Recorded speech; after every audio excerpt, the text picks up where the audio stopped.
Podcast Story မှကြိုဆိုပါရစေ။သစ္စာတရားရဲ့တကူတေချင်းတရားကိုအနိုင်ယူနိုင်ခဲ့ရဲ့သူဝနာသားမဇတ်တော်ကိုတင်ဆက်ပေးသွားပါမယ်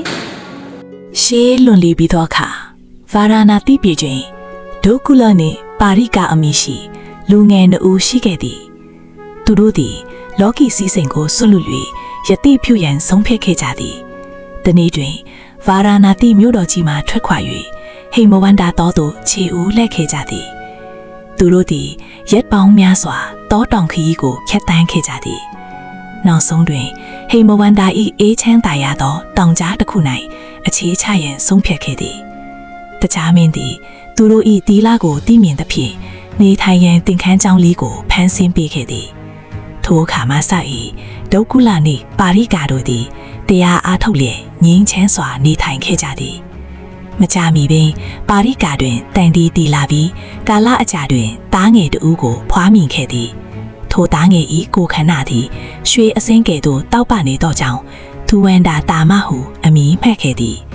သားငယ်လေးသည်မိဘနှစ်ဖား၏မေတ္တာထင်ကြီးပြင်းလာခဲ့သည်တနေ့တွင်ဒုက္ကုလနှင့်ပါရိကာတို့သည်တတိရှာဖွေရန်တောအတွင်းသို့ဝင်ခဲ့ကြသည်သူတို့သည်ခြုံပင်များချားမှရင်းမိတ်သောတစ်သီးများကိုခူးဆွတ်နေစဉ်ကောင်းကင်တွင်တင်ညိုများဖုံလွှမ်းလာသည်ရုတ်တရက်မိုးသေးထန်စွာရွာသွန်းလာသဖြင့်အနီးရှိတောင်ပိုးအောက်သို့အလင်းအမြန်ခိုးဝင်ခဲ့ရသည်ထိုတောင်ပိုးမှာမွေးဟောက်ကြီးတစ်ကောင်၏နေအိမ်ထင်းနေပြီးအစိမ့်ငွေများထပ်ပေါ်နေခဲ့သည်မိုးတန်ကြားမှာမွေးဟောက်၏အစိမ့်ငွေသည်တိတ်တဆိတ်သူတို့၏မျက်စိကိုဖုံးလွှမ်းသွားခဲ့သည်ခဏအကြာတွင်ဒုက္ကုလသည်မျက်စိဖွင့်ကြည့်တော့လေအရာအလုံးအမောင်ထူးဖြစ်နေသည်ကိုသိလိုက်ရသည်ပါရိကာငါဘာမှမမြင်ရတော့ဘူးပါရိကာလည်းထိမ့်လိုက်စွာထင်မျက်စိကိုပုတ်သက်ကြည့်တော့လေအလင်းရောင်ရွရွမရှိတော့ပြီကျမလည်းမမြင်ရပါပြီအရှင်ကျမတို့ရဲ့သူဝန္တာတာမထိုနေ့မှစ၍သူတို့၏ဘဝသည်အမောင်ထူးနှင့်သာထွေထွေနေရတော့သည်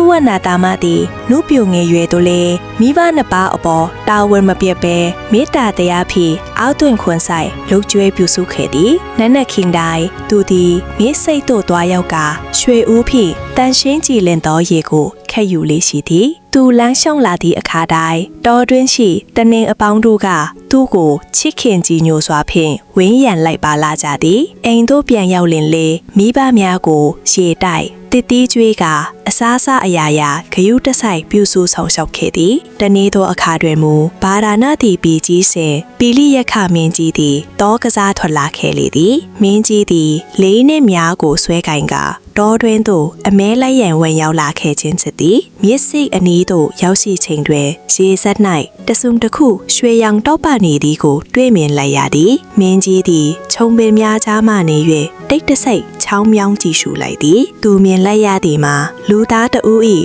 ပုံတထန်ရှိတော်လေတကိုယ်လုံးရွှေရောင်ဝင်းပါဖိတ်ဆင်နေသည့်လူငယ်တဦးရေခတ်နေသည့်မြင်းကွင်းပင်ဖြစ်သည်ဤသူသည်လူလောနတ်လောနဂါလောဤမြထူးကဲလာပါသောအစေမျိုးကိုငါတခါမှမမြင်ဘူးခဲ့ချေမင်းကြီးဤစိတ်ဝဲတန်ရာနှင့်တိကျင်စိတ်တို့မှာတပြိုင်နက်တည်းလွမ်းမိုးသွားခဲ့သည်ဤတစ်ချက်ချင်းအဖြေကိုအတိအကျသိရပေမည်ဟုတွေးတော့ကမြားဖျားတွင်အစိတ်လူရင်ပြင်ဆင်လိုက်သည်မင်းကြီးသည်လေးချိုးကိုတင်းတင်းဆွဲကာသူဝနာသားမ၏နံပါးသို့ချိန်ရွယ်လိုက်သည်ဝီကနေမိတန်နှင့်အတူအစိတ်လူများသည်သူဝနာသားမ၏ခန္ဓာကိုယ်အတွင်းသို့စိုက်ဝင်သွားခဲ့လေသည်ထို့နောက်သူသည်မြေပြင်ပေါ်သို့ဘေးဆောင်လဲကျသွားခဲ့သည်အဆွေအဘဲသူသည်ငါ့ကိုဤများဖြင့်ပိတ်ခတ်ပါသည်။သူဝနာသားမသည်မိမိကိုယ်တိုင်မှာမြဲသူအပေါ်တွင်မျှရန်ညိုးမရှိကြောင်းနှင့်မျက်မင်မိဘနှစ်ပါးအတွက်တဦးတည်းသောအာကိုရာထစ်ကြောင်းကိုပြောပြလိုက်သည်။ငါမှာ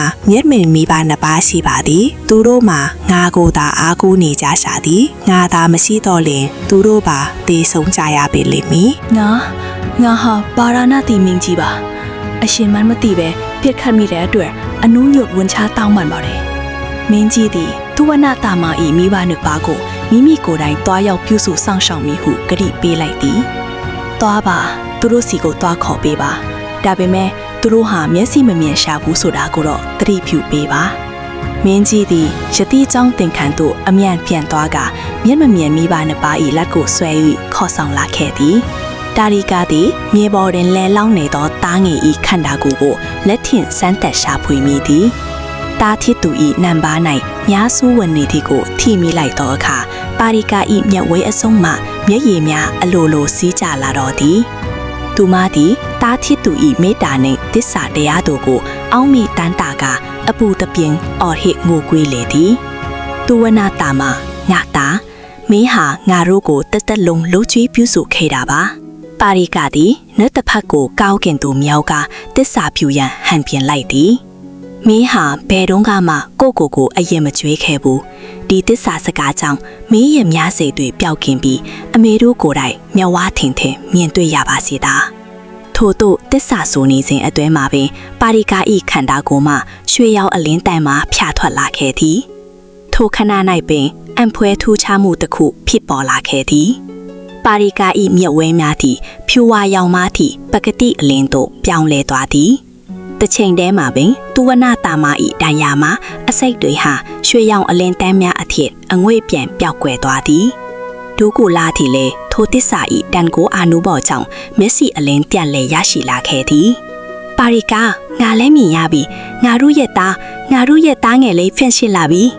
သူဝနာတာမသည်မျက်လုံးများကိုဖိညင်းစွာဖွင့်လှစ်လိုက်ပြီးနောက်ပြန်လဲထိုင်နိုင်လာခဲ့သည်မဲတော်ခမေတော်မိဘနှစ်ပါးရဲ့မေတ္တာနဲ့သစ္စာစကားတွေက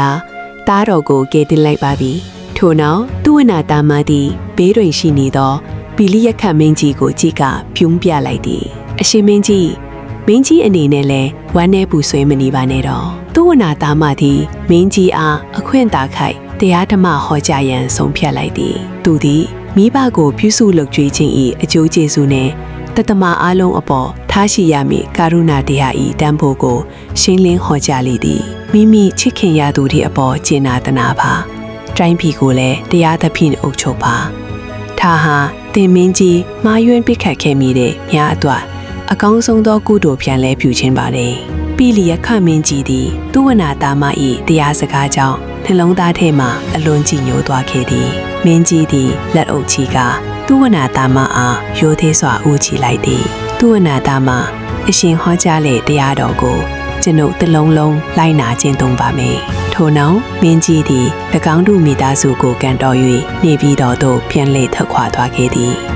ထိုချိန်မှဆော့၍ဘီလီယက်ခမင်းကြီးသည်တိုင်းပြည်ကိုတရားမျှတစွာအုပ်ချုပ်ခဲ့သည်ဖြင့်ပြည်သူများလည်းအေးချမ်းသာယာခဲ့ကြသည်သူဝနာတာမနှင့်မိဘနှစ်ပါးတို့သည်လည်းဟိမဝန္တာတော်၌မေတ္တာတရားဖြင့်အေးချမ်းစွာဆက်လက်နေထိုင်သွားကြလေသည်ကဲပရိသတ်တို့ရေဒီဇက်တော်ကတော့မိဘတို့ရဲ့တစ္ဆာတရားကြီးမားပုံတားတရားရဲ့အကန့်အသတ်မဲ့မတ်တာနဲ့ကရုဏာတရားရဲ့တန်ခိုးကိုဖော်ပြထားတဲ့သူဝနာတာမဇက်တော်ပဲဖြစ်ပါတယ်ဒီဇလန်လေးကတင်တို့ရဲ့နှလုံးသားကိုနှွေးထွေးစေမယ်လို့မျှော်လင့်ပါတယ်ဒီလိုမျိုးဇက်တော်ကောင်းတွေဆက်တင်ဆက်နိုင်ဖို့ကျွန်တော်တို့ရဲ့ channel ကို like and subscribe လုပ်ဖို့ခေါင်းလောင်းလေးကိုနှိပ်ဖို့လည်းမမေ့နဲ့နော်နောက်ထပ်ဇလန်ကောင်းတွေမှာပြန်ဆောင်ကြတာပေါ့အားလုံးကိုကျေးဇူးတင်ပါတယ်